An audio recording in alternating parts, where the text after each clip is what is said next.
After the Civil War, America didn't just rebuild. It totally reinvented itself in this fire of industrial ambition. And right at the heart of this transformation was a powerful new engine for building wealth and power, the modern corporation. So, let's dive into how this machine got built, and more importantly, who was at the controls. Now, this wild idea comes from Andrew Carnegie, one of the wealthiest men of his time. It just perfectly captures the central conflict of the Gilded Age, a time of unimaginable fortunes and this deep, nagging question about what responsibility came with all that money. And that tension, between getting rich and leaving a real legacy, that's exactly what we're going to get into today. So here's our game plan. We'll kick things off with the raw ingredients that fueled this whole boom. Then we'll look at the corporate structure itself. After that, we'll meet the men who ran these empires, check out their ruthless methods, and finally try to wrap our heads around their incredibly complex legacy. Okay, so what lit the fuse for this incredible explosion of growth? Well, post-Civil War America wasn't just recovering, it was a perfect storm of resources, ambition, and innovation. I mean, the conditions were just perfect for an economic revolution. And the fascinating thing here is that all these factors fed into each other, creating this amazing feedback loop. You had a boom in mining, oil, iron, coal, pumping out all the raw materials. Then new tech, like rolling mills for steel, turned those materials into the building blocks of a new nation. And the railroads, they didn't just connect the country. They were a massive customer for that very same steel, creating this powerful self-fueling cycle of growth. And to get a sense of just how fast things were changing, just look at one guy, Thomas Edison. The quadruplex telegraph, the phonograph, the light bulb, the movie camera, all within about 15 years. This wasn't some slow, gradual shift. It was a relentless wave of world-altering technology. It was the writer Mark Twain who actually came up with the name the Gilded Age, and he saw this spirit of invention as the ultimate sign of progress. He called it a flood of patents, and for him, this was the true engine of American prosperity. Okay, so you've got all this raw material, all this incredible innovation, but you need something to harness all that power, right? A new way of organizing business on a massive scale. That vehicle was the modern corporation.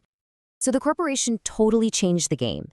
It could raise huge amounts of money, capital, by selling off little pieces of itself, stock, to the public. And crucially, it separated the owners, the stockholders, from the day-to-day control, which was now in the hands of professional managers. To top it all off, the Supreme Court gave corporations legal protections, which meant if things went bad, the risk for any single investor was limited. And if that wasn't enough, this whole new model got supercharged by government policy. See, the government put these high taxes, or tariffs, on goods coming in from other countries. This made foreign products way more expensive, basically shielding American companies from competition and letting them keep their prices and their profits sky high. Of course, a machine needs an operator.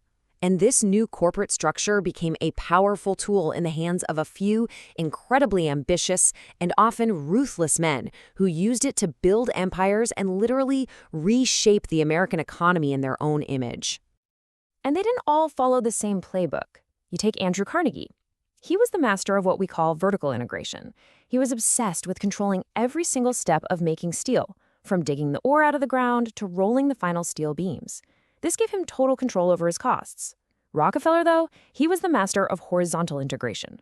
His goal was different: control one crucial step, in his case oil refining, by either buying out or just flat out crushing every single one of his competitors. So, let's do a quick rundown of the main players here. You've got the producers, right? Carnegie in steel, Rockefeller in oil. Then there's the ultimate dealmaker, J.P. Morgan. He didn't build factories. He built mega corporations by mashing other companies together. And a little later on, you get Henry Ford, who took Carnegie's obsession with efficiency and just perfected it with the assembly line. Each one was a king in his own domain. All right, but let's be real. Building these empires wasn't exactly a gentle process. It required a playbook of aggressive, cutthroat tactics that earned these men a pretty notorious nickname, the robber barons. Rockefeller's Standard Oil is the perfect case study. What he'd do is he'd deliberately slash his prices, selling oil at a loss just to bankrupt smaller competitors who couldn't keep up. He controlled every part of the process he possibly could, from the wells to the warehouses. And to hide the true scale of his monopoly, he invented this sneaky new corporate thing called a trust.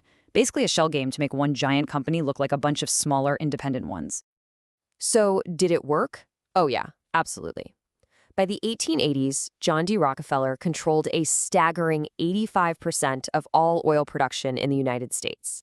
I mean, that is the very definition of market domination. And we absolutely cannot forget where the profits for all this came from. The massive fortunes of these corporations were often built on the backs of their workers, people who faced brutally long hours, really low pay, and fierce, often violent opposition if they ever tried to unionize for better conditions. And that's where the name robber baron comes from. It was a powerful slam, basically saying these titans of industry were no better than medieval lords, just getting rich by taking from everybody else. So, where does that leave us? After all this, how are we supposed to think about the legacy of the men who built modern corporate America? It's the final and probably the most difficult question. Well, the thing is, their legacy is completely two-sided. The robber baron view, and it's a fair one, criticizes them for crushing competition and exploiting their workers.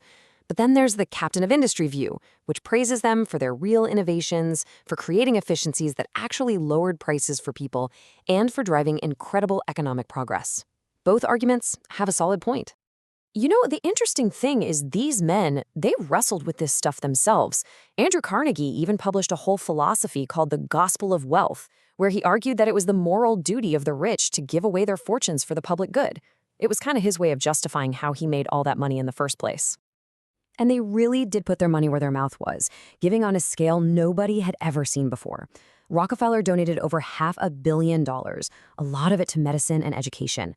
Carnegie gave away $350 million, famously funding thousands of public libraries, universities, and concert halls all over the place.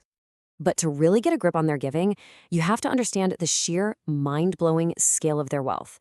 In 1900, when the financier J.P. Morgan bought Andrew Carnegie's steel empire, he created U.S. Steel, the world's very first billion-dollar corporation. I mean, that's a number that was just impossible to even imagine back then. And so, that brings us back to the big question, doesn't it? Were they innovators or exploiters? Captains of industry or robber barons? There's just no easy answer. They forged the corporate America we live in today, creating immense progress right alongside immense inequality. Their methods were controversial then, and they're still controversial now, forcing all of us to ask, what's the true price of progress?